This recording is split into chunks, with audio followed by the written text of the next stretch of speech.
C'est pour maintenant la signature de la loi sur la moralisation de la vie publique.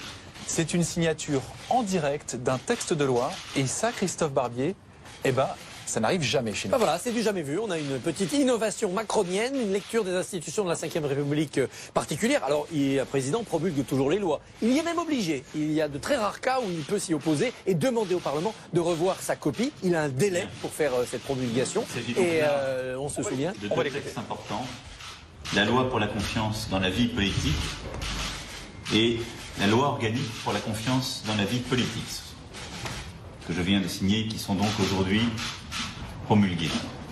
Ces deux lois, ce sont des engagements de campagne importants qui constituent une vraie rénovation de notre vie politique. L'impossibilité d'embaucher un membre de sa famille est ainsi maintenant promulguée.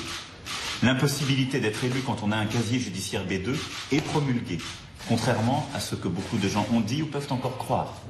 Ce que nous avions promis, nous l'avons fait. Et l'impossibilité de ne pas rendre compte de ces indemnités est aujourd'hui promulguée. Et bien d'autres avancées qui étaient souhaitées par nos concitoyens.